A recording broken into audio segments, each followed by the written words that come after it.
The Adventures of Sherlock Holmes, by Sir Arthur Conan Doyle. Adventure 7, The Adventure of the Blue Carbuncle.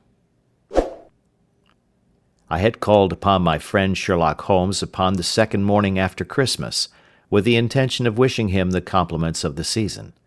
He was lounging upon the sofa in a purple dressing-gown, a pipe-rack within his reach upon the right, and a pile of crumpled morning papers, evidently newly studied, near at hand. Beside the couch was a wooden chair, and on the angle of the back hung a very seedy and disreputable hard felt hat, much the worse for wear, and cracked in several places. A lens and a forceps lying upon the seat of the chair suggested that the hat had been suspended in this manner for the purpose of examination. "You are engaged," said I. "Perhaps I interrupt you." "Not at all. I am glad to have a friend with whom I can discuss my results. The matter is a perfectly trivial one." He jerked his thumb in the direction of the old hat. "But there are points in connection with it which are not entirely devoid of interest and even of instruction." I seated myself in his armchair and warmed my hands before his crackling fire, for a sharp frost had set in, and the windows were thick with the ice crystals. "I suppose," I remarked, "that, homely as it looks, this thing has some deadly story linked on to it, that it is the clue which will guide you in the solution of some mystery and the punishment of some crime." No crime," said Sherlock Holmes, laughing. "Only one of those whimsical little incidents which will happen when you have 4,000,000 human beings all jostling each other within the space of a few square miles. Amid the action and reaction of so dense a swarm of humanity, every possible combination of events may be expected to take place, and many a little problem will be presented which may be striking and bizarre without being criminal. We already had experience of such." "So much so," I remarked, "that of the last 6 cases which I have added to my notes, 3 have been entirely free of any legal crime." "Precisely. You allude to my attempt to recover the Irene Adler papers, to the singular case of Miss Mary Sutherland, and to the adventure of the man with the twisted lip. Well, I have no doubt that this small matter will fall into the same innocent category. You know Peterson, the commissionaire?" "Yes." "It is to him that this trophy belongs?" "It is his hat." No, he found it. Its owner is unknown. I beg that you will look upon it not as a battered billycock, but as an intellectual problem. And first, as to how it came here. It arrived upon Christmas morning, in company with good fat goose, which is, I have no doubt, roasting at this moment in front of Peterson's fire. The facts are these. About 4 o'clock on Christmas morning, Peterson, who, as you know, is a very honest fellow, was returning from some small jollification, and was making his way homeward down Tottenham Court Road. In front of him he saw, in the gaslight, a tallish man, walking with a slight stagger, and carrying a white goose slung over his shoulder. As he reached the corner of Goodge Street, a row broke out between this stranger and a little knot of roughs. One of the latter knocked off the man's hat, on which he raised his stick to defend himself, and swinging it over his head, smashed the shop window behind him.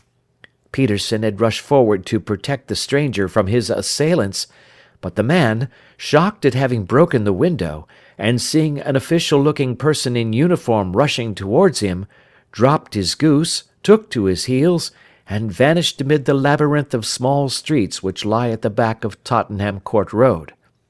The roughs had also fled at the appearance of Peterson, so that he was left in possession of the field of battle, and also of the spoils of victory, in the shape of this battered hat and a most unimpeachable Christmas goose."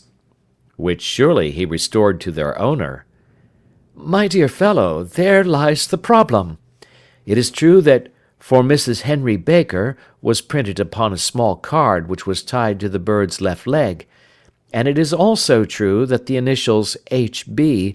are legible upon the lining of his hat, but as there are some thousands of Bakers, and some hundreds of Henry Bakers in this city of ours, It is not easy to restore lost property to any one of them." "What, then, did Peterson do?"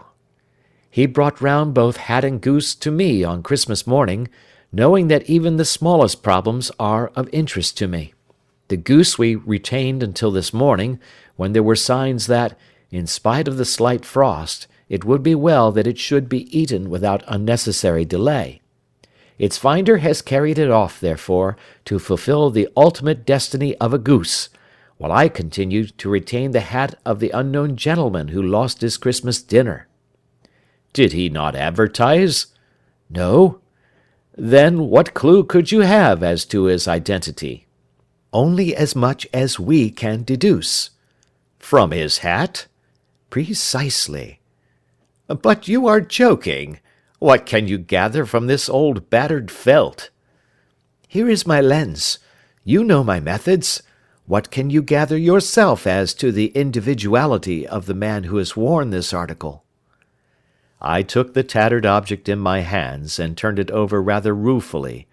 It was a very ordinary black hat of the usual round shape, hard and much the worse for wear. The lining had been of red silk, but was a good deal discoloured. There was no maker's name, but, as Holmes had remarked, the initials H.B. were scrawled upon one side.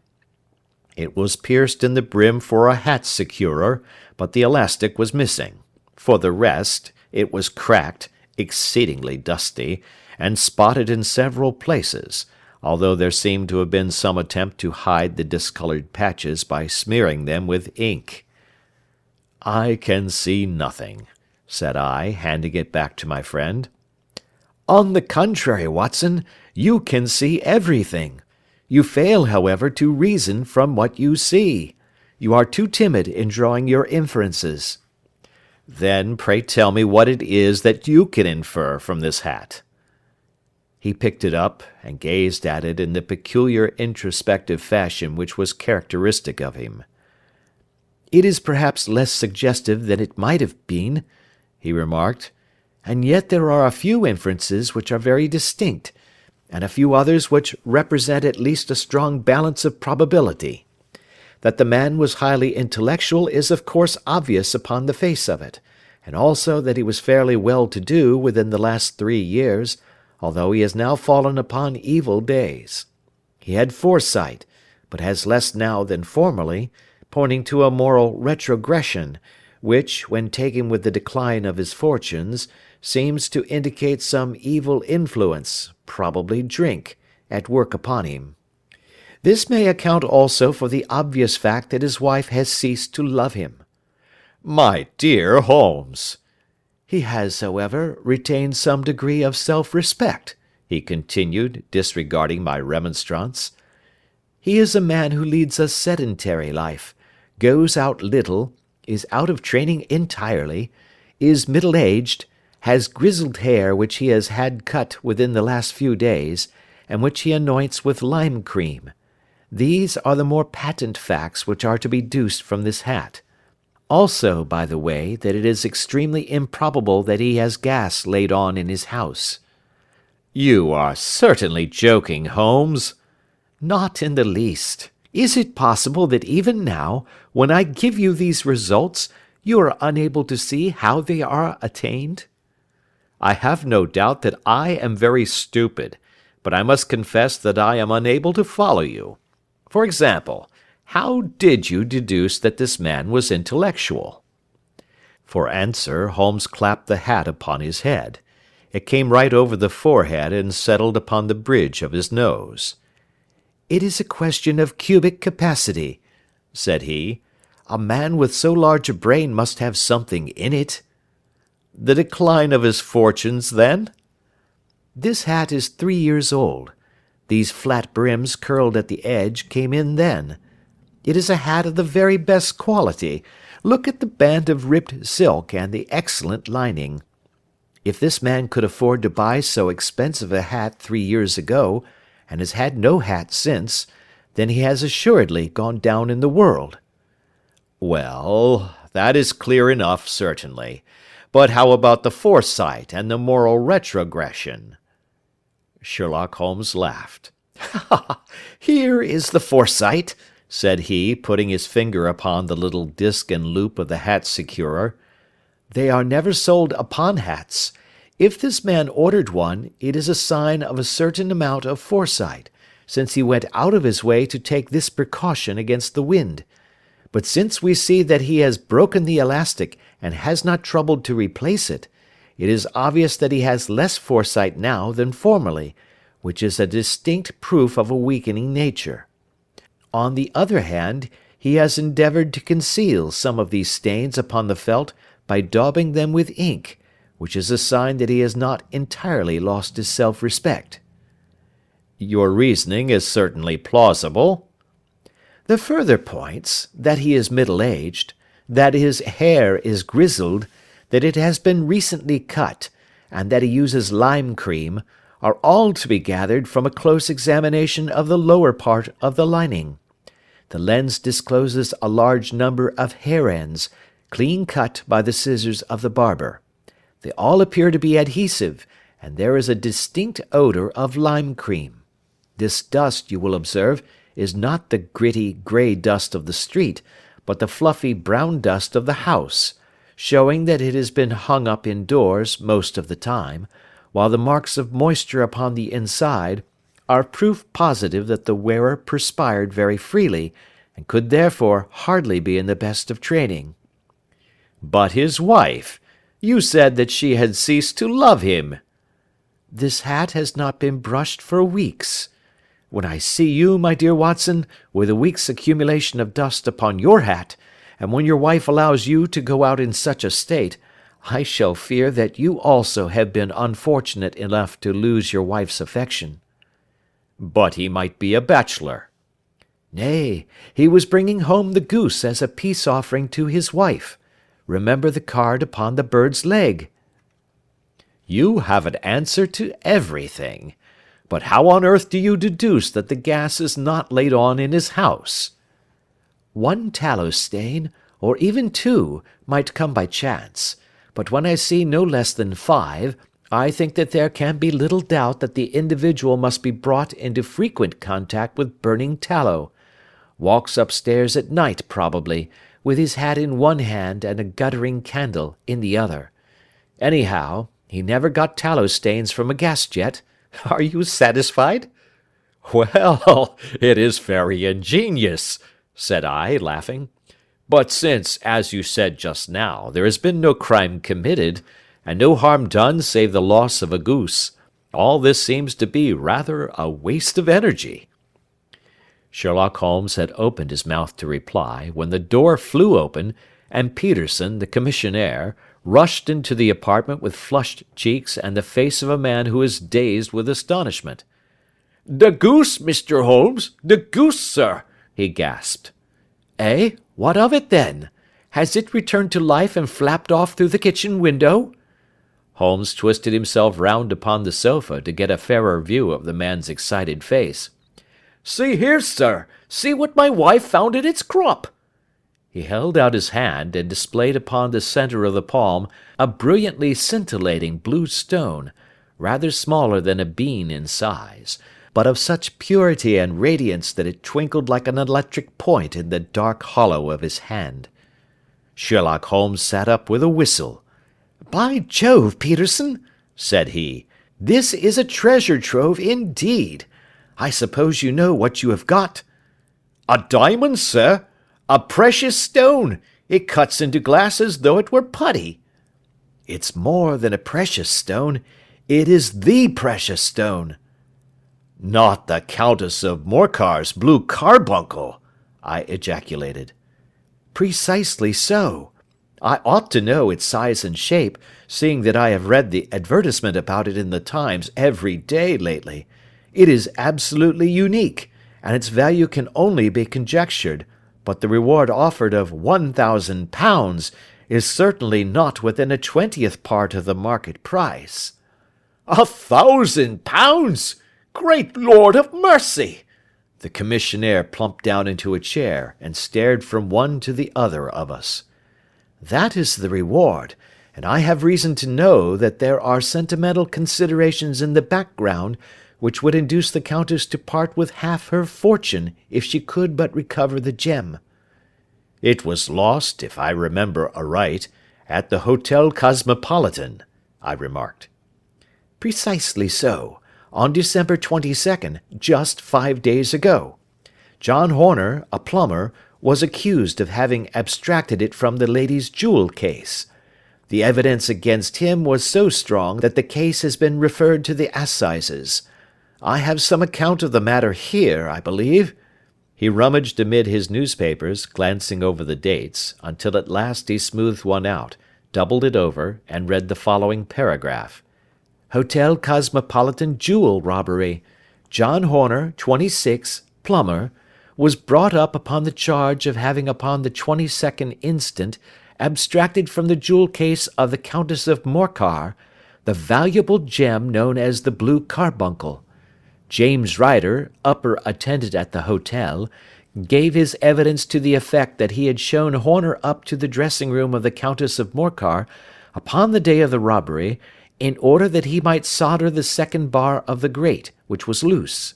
He had remained with Horner some little time, but had finally been called away.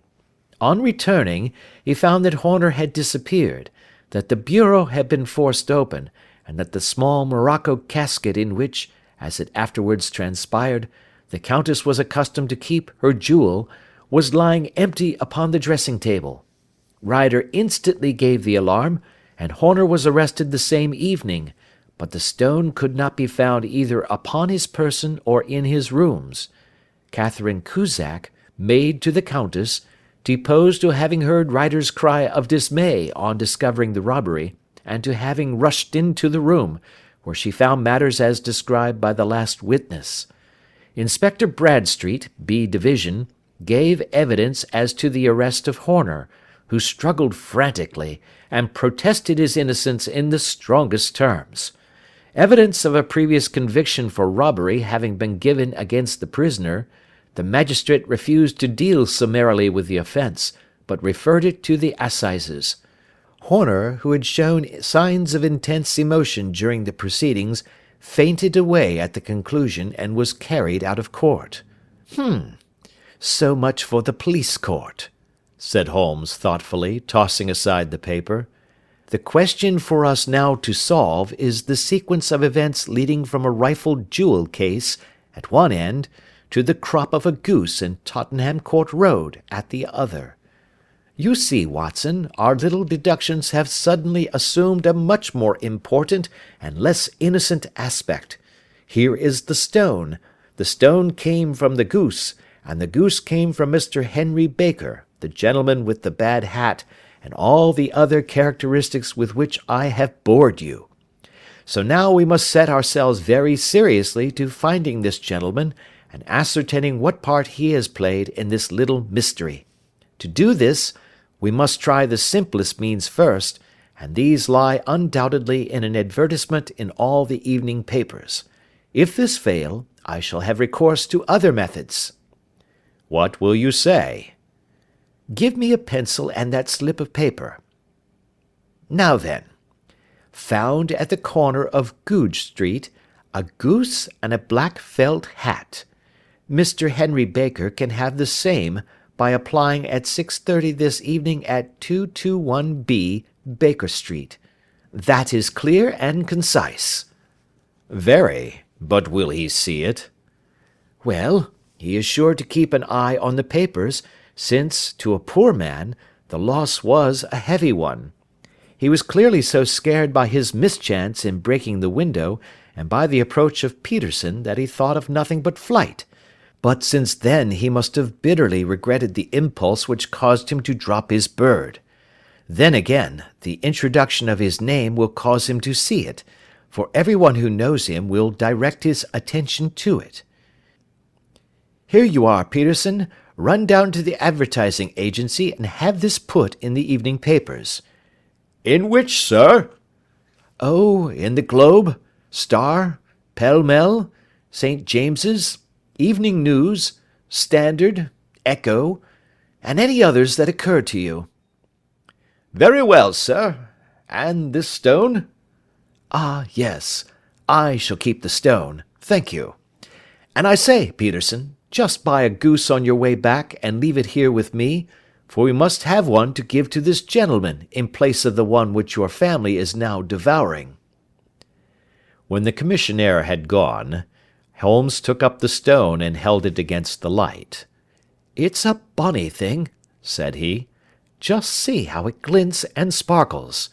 Of course it is the nucleus and focus of crime. Every good stone is. They are the devil's pet baits. In the larger and older jewels, every facet may stand for a bloody deed. This stone is not yet 20 years old. It was found in the banks of the Amoy River in southern China, and is remarkable in having every characteristic of the carbuncle, save that it is blue in shade instead of ruby red. In spite of its youth, it has already a sinister history. There have been 2 murders, a vitriol throwing, a suicide, and several robberies brought about for the sake of this 40-grain weight of crystallized charcoal. Who would think that so pretty a toy would be a purveyor to the gallows and the prison? I'll lock it up in my strong box now and drop a line to the Countess to say that we have it." "Do you think that this man Horner is innocent?" "I cannot tell." "Well, then, do you imagine that this other one, Henry Baker, had anything to do with the matter?" "It is, I think, much more likely that Henry Baker is an absolutely innocent man, who had no idea that the bird which he was carrying was of considerably more value than if it were made of solid gold. That, however, I shall determine by a very simple test, if we have an answer to our advertisement." "And you can do nothing until then?" "Nothing." "In that case I shall continue my professional round. But I shall come back in the evening at the hour you have mentioned, for I should like to see the solution of so tangled a business." "Very glad to see you. I dine at 7. There is a woodcock, I believe. By the way, in view of recent occurrences, perhaps I ought to ask Mrs. Hudson to examine its crop." I had been delayed at a case, and it was a little after 6:30 when I found myself in Baker Street once more.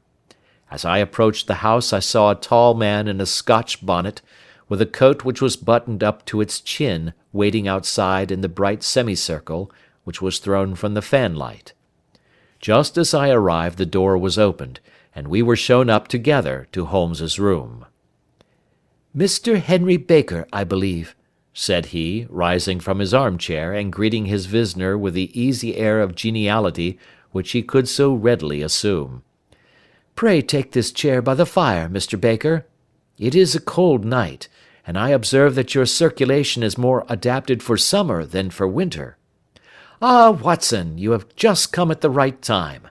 Is that your hat, Mr. Baker?" "Yes, sir, that is undoubtedly my hat." He was a large man with rounded shoulders, a massive head, and a broad, intelligent face, sloping down to a pointed beard of grizzled brown. A touch of red in nose and cheeks, with a slight tremor of his extended hand, recalled Holmes's surmise as to his habits. His rusty black frock-coat was buttoned right up in front, with the collar turned up, and his lank wrists protruded from his sleeves without a sign of cuff or shirt. He spoke in a slow staccato fashion, choosing his words with care, and gave the impression generally of a man of learning and letters, who had had ill usage at the hands of fortune. "We have retained these things for some days," said Holmes, "because we expected to see an advertisement from you giving your address. I am at a loss to know why you did not advertise." Our visitor gave a rather shamefaced laugh. "Shillings have not been so plentiful with me as they once were," he remarked. "I had no doubt that the gang of roughs who assaulted me had carried off both my hat and the bird. I did not care to spend more money in a hopeless attempt at recovering them." "Very naturally. By the way, about the bird, we were compelled to eat it." "To eat it?" Our visitor half rose from his chair in his excitement. Yes, it would have been of no use to anyone had we not done so. But I presume that this other goose upon the sideboard, which is about the same weight and perfectly fresh, will answer your purpose equally well? Oh, certainly, certainly, answered Mr. Baker with a sigh of relief. Of course, we still have the feathers, legs, crop, and so on of your own bird, so if you wish— The man burst into a hearty laugh. They might be useful to me as relics of my adventure, said he, but beyond that I can hardly see what use the disjecta membra of my late acquaintance are going to be to me.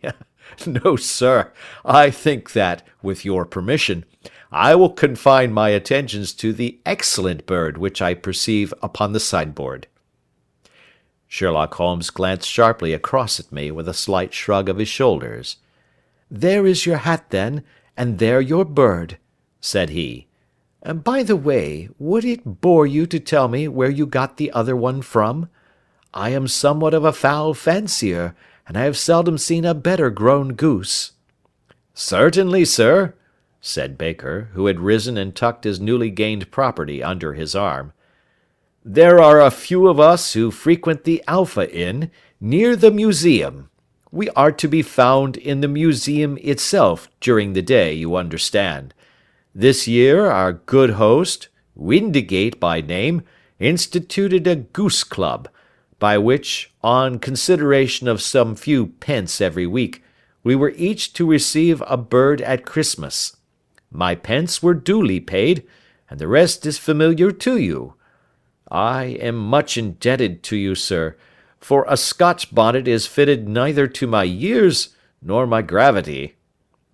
With a comical pomposity of manner, he bowed solemnly to both of us, and strode off upon his way.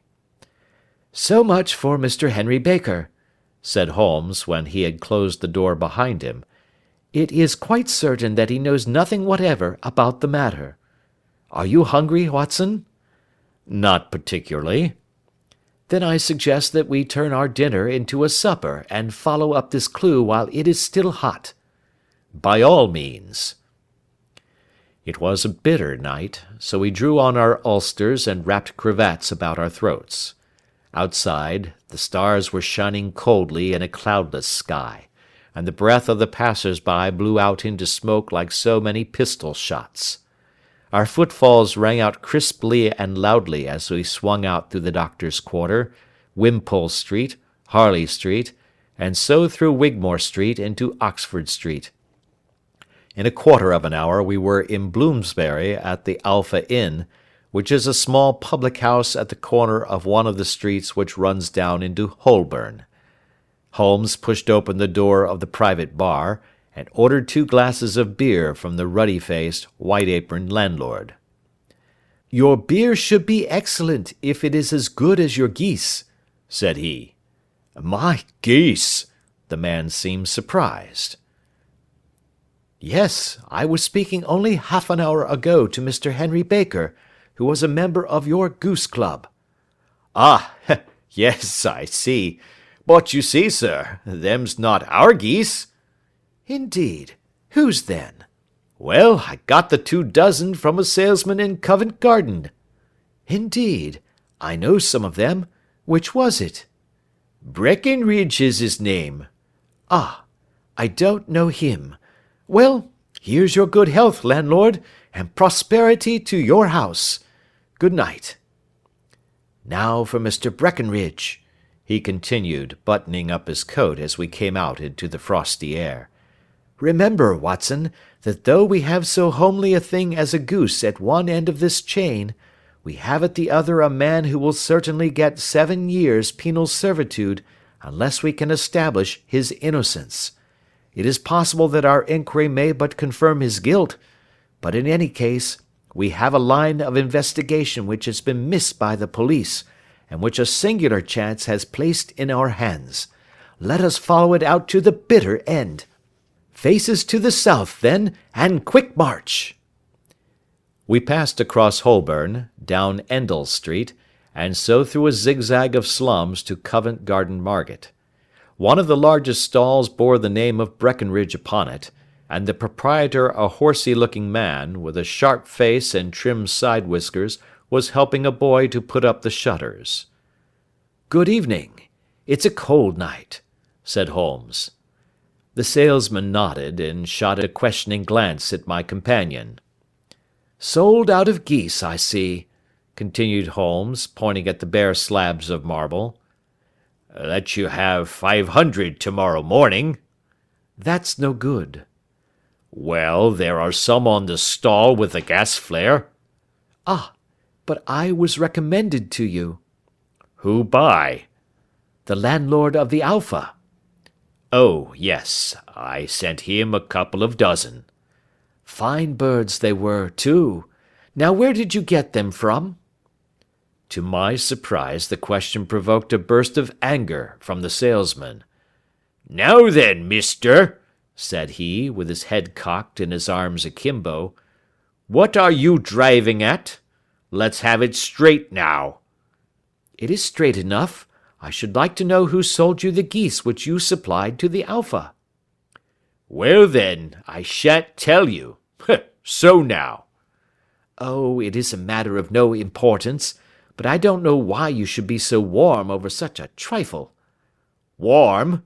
You'd be as warm, maybe, if you were as pestered as I am. When I pay good money for a good article, there should be an end of the business. But it's, where are the geese? And who did you sell the geese to? And what will you take for the geese? One would think they were the only geese in the world, to hear the fuss that is made over them." "Well, I have no connection with any other people who have been making inquiries," said Holmes carelessly. "If you won't tell us, the bet is off, that is all. But I'm always ready to back my opinion on a matter of fowls, and I have a fiver on it that the bird I ate is country bred." "Well, then, you've lost your fiver, for it's town bred," snapped the salesman. "It's nothing of the kind." "I say it is." "I don't believe it."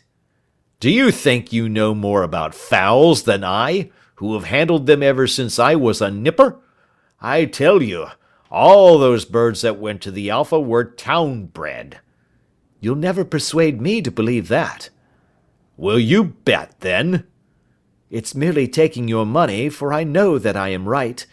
But I'll have a sovereign on with you, just to teach you not to be obstinate." The salesman chuckled grimly. "Bring me the books, Bill," said he. The small boy brought round a small thin volume, and a great greasy-backed one, laying them out together beneath the hanging lamp. "Now then, Mr. Cocksure," said the salesman, "I thought that I was out of geese, but before I finish you'll find that there is still one left in my shop. You see this little book?" "Well?" "That's the list of the folk from whom I buy. Do you see? Well, then, here on this page are the country folk, and the numbers after their names are where their accounts are in the big ledger. Now then, you see this other page in red ink? Well, that is a list of my town suppliers. Now, look at that third name. Just read it out to me." "Mrs. Oakshott, 117 Brixton Road, 249, read Holmes. "Quite so. Now turn that up in the ledger." Holmes turned to the page indicated. "Here you are. Mrs. Oakshott, 117 Brixton Road, egg and poultry supplier." "Now then, what's the last entry?" "December 22nd, 24 geese at 7 shillings 6 pence. "Quite so. There you are. And underneath?" "Sold to Mr. Windicate of the Alpha at 12 shillings. "What have you to say now?" Sherlock Holmes looked deeply chagrined. He drew a sovereign from his pocket and threw it down upon the slab, turning away with the air of a man whose disgust is too deep for words. A few yards off he stopped under a lamp-post, and laughed in the hearty, noiseless fashion which was peculiar to him. When you see a man with whiskers of that cut, and the pink 'un protruding out of his pocket, you can always draw him by a bet," said he. "I dare say that if I had put £100 down in front of him, that man would not have given me such complete information as was drawn from him by the idea that he was doing me on a wager. Well, Watson, we are, I fancy, nearing the end of our quest, and the only point which remains to be determined is whether we should go on to this Mrs. Oakshott to-night, or whether we should reserve it for to-morrow. It is clear from what that surly fellow said that there are others beside ourselves who are anxious about the matter, and I should—" His remarks were suddenly cut short by a loud hubbub which broke out from the stall which we had just left. Turning round, we saw a little rat-faced fellow standing in the centre of the circle of yellow light which was thrown by the swinging lamp, while Breckenridge, the salesman, framed in the door of his stall, was shaking his fists fiercely at the cringing figure. "I've had enough of you and your geese," he shouted. "I wish you were all at the devil together. If you come pestering me any more with your silly talk, I'll set the dog at you. You bring Mrs. Oakshott here, and I'll answer her. But what have you to do with it? Did I buy the geese off you?" "No, but one of them was mine all the same," whined the little man. "Well, then, ask Mrs. Oakshott for it." "She told me to ask you." "Well, you can ask the King of Prussia for all I care. I've had enough of it. Get out of this." He rushed fiercely forward, and the inquirer flitted away into the darkness. "Ha! This may save us a visit to Brixton Road," whispered Holmes. "Come with me, and we will see what is to be made of this fellow."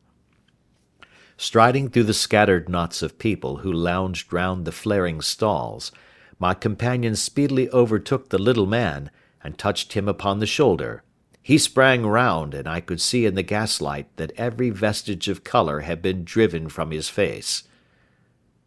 "Who are you, then? What do you want?" he asked in a quavering voice.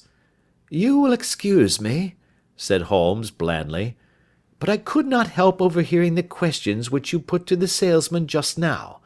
I think that I could be of assistance to you." "You? Who are you? How could you know anything of the matter?"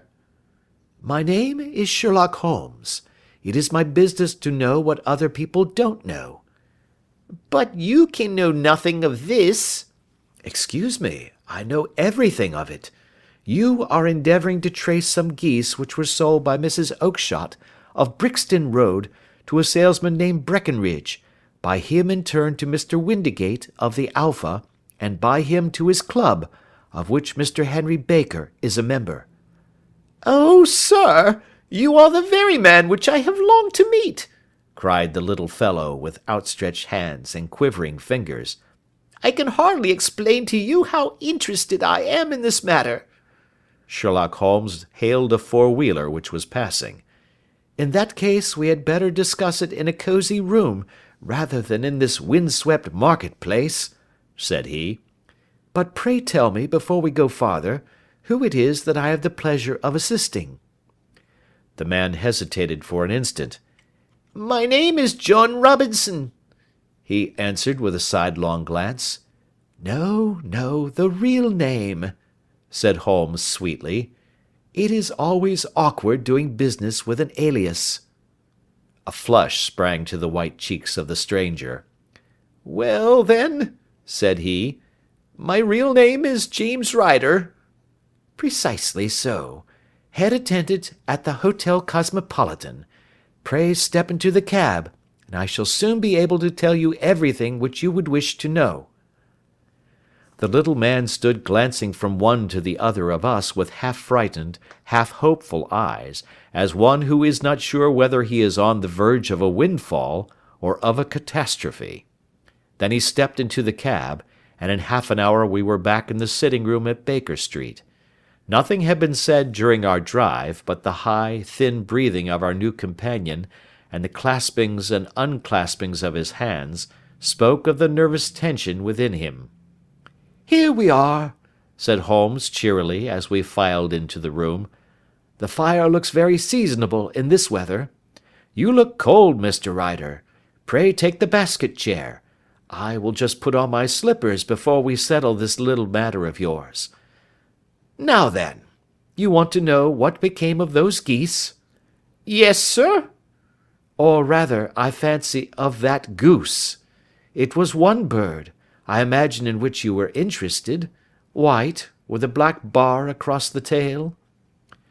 Ryder quivered with emotion. "Oh, sir," he cried, "can you tell me where it went to?" "It came here." "Here?"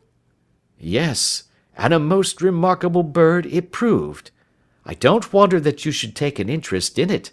It laid an egg after it was dead, the bonniest, brightest little blue egg that ever was seen. I have it here in my museum." Our visitor staggered to his feet and clutched the mantelpiece with his right hand. Holmes unlocked his strong-box and held up the blue carbuncle, which shone out like a star with a cold, brilliant, many-pointed radiance. Ryder stood glaring with a drawn face, uncertain whether to claim or to disown it. "The game's up, Ryder," said Holmes quietly. "Hold up, man, or you'll be into the fire. Give him an arm back into his chair, Watson. He's not got blood enough to go in for felony with impunity. Give him a dash of brandy. So, now he looks a little more human. What a shrimp it is, to be sure." For a moment he had staggered and nearly fallen, but the brandy brought a tinge of colour into his cheeks, and he sat staring with frightened eyes at his accuser. "I have almost every link in my hands, and all the proofs which I could possibly need, so there is little which you need tell me. Still, that little may as well be cleared up to make the case complete. You had heard, Ryder, of this blue stone of the Countess of Morcar's?" "It was Catherine Cusack who told me of it," he said in a cracking voice. "I see. Her ladyship's waiting-maid. Well, the temptation of sudden wealth so easily acquired was too much for you, as it has been for better men before you, but you were not very scrupulous in the means you used. It seems to me, Ryder, that there is the making of a very pretty villain in you. You knew that this man Horner, the plumber, had been concerned in some such matter before, and that suspicion would rest the more readily upon him. What did you do then? You made some small job in my lady's room, you and your confederate Cusack, and you managed that he should be the man sent for. Then, when he had left, you rifled the jewel case, raised the alarm, and had this unfortunate man arrested. You then—" Ryder threw himself down suddenly upon the rug and clutched at my companion's knees. "For God's sake, have mercy!" he shrieked. "Think of my father, of my mother. It would break their hearts. I never went wrong before. I never will again. I swear it. I'll swear it on a Bible. Oh, don't bring it into court. For Christ's sake, don't." "Get back into your chair," said Holmes sternly. "It is very well to cringe and crawl now, but you thought little enough of this poor Horner in the dock for a crime of which he knew nothing." "I will fly, Mr. Holmes. I will leave the country, sir. Then the charge against him will break down." "We will talk about that. And now let us hear a true account of the next act. How came the stone into the goose, and how came the goose into the open market? Tell us the truth, for there lies your only hope of safety." Ryder passed his tongue over his parched lips. "I will tell you it just as it happened, sir," said he. "When Horner had been arrested, it seemed to me that it would be best for me to get away with the stone at once, for I did not know at what moment the police might not take it into their heads to search me and my room. There was no place about the hotel where it would be safe. I went out as if on some commission, and I made for my sister's house. She had married a man named Oakshott, and lived in Brixton Road, where she fattened fowls for the market. All the way there, every man I met seemed to me to be a policeman or a detective, and for all that it was a cold night, the sweat was pouring down my face before I came to the Brixton Road. My sister asked me what was the matter, and why I was so pale, but I told her that I had been upset by the jewel robbery at the hotel. Then I went into the backyard and smoked a pipe and wondered what it would be best to do. I had a friend once called Maudsley, who went to the bad, and has just been serving his time in Pentonville. One day he had met me, and fell into talk about the ways of thieves, and how they could get rid of what they stole. I knew that he would be true to me, for I knew one or two things about him, so I made up my mind to go right on to Kilburn, where he lived, and take him into my confidence. He would show me how to turn the stone into money, but how to get to him in safety. I thought of the agonies I had gone through in coming from the hotel. I might at any moment be seized and searched, and there would be the stone in my waistcoat pocket. I was leaning against the wall at the time, and looking at the geese which were waddling about round my feet, and suddenly an idea came into my head which showed me how I could beat the best detective that ever lived. My sister had told me some weeks before that I might have the pick of her geese for a Christmas present, and I knew that she was always as good as her word. I would take my goose now, and in it I would carry my stone to Kilburn. There was a little shed in the yard, and behind this I drove one of the birds, a fine big one, white with a barred tail. I caught it, and prying its bill open, I thrust the stone down its throat as far as my finger could reach. The bird gave a gulp, and I felt the stone pass along its gullet and down into its crop. But the creature flapped and struggled, and out came my sister to know what was the matter. As I turned to speak to her, the brute broke loose and fluttered off among the others. "Whatever were you doing with that bird, Jim?" says she. "Well," says I, "you said you'd give me one for Christmas, and I was feeling which was the fattest." "Oh," says she, "we've set yours aside for you. Jem's bird, we call it. It's the big white one over yonder. There's 26 of them, which makes one for you, and one for us, and 24 for the market." "Thank you, Maggie," says I, "but if it is all the same to you, I'd rather have that one I was handling just now." "The other is a good 3 pound heavier," said she, "and we fattened it expressly for you." "Never mind, I'll have the other, and I'll take it now," said I. "Oh, just as you like," said she, a little huffed.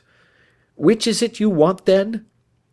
"That white one with the barred tail, right in the middle of the flock." "Oh, very well, kill it and take it with you."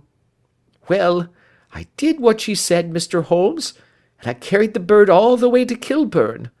I told my pal what I had done, for he was a man that it was easy to tell a thing like that to. He laughed until he choked, and we got a knife and opened the goose. My heart turned to water, for there was no sign of the stone, and I knew that some terrible mistake had occurred. I left the bird, rushed back to my sister's, and hurried into the backyard. There was not a bird to be seen there. "Where are they all, Maggie?" I cried. "Gone to the dealers, Jem." "Which dealers?" "Breckenridge, of Covent Garden." "But was there another with a barred tail?" I asked. "The same as the one I chose?" "Yes, Jem, there were 2 barred-tailed ones, and I never could tell them apart." Well, then, of course, I saw it all, and I ran off as hard as my feet would carry me to this man Breckenridge, but he had sold the lot at once, and not one word would he tell me as to where they had gone. You heard him yourselves to-night. Well, he has always answered me like that. My sister thinks that I am going mad. Sometimes I think that I am myself, and now I am myself a branded thief, without ever having touched the wealth for which I sold my character. God help me! God help me!" He burst into convulsive sobbing, with his face buried in his hands. There was a long silence, broken only by his heavy breathing and by the measured tapping of Sherlock Holmes's finger-tips upon the edge of the table. Then my friend rose and threw open the door. "Get out," said he.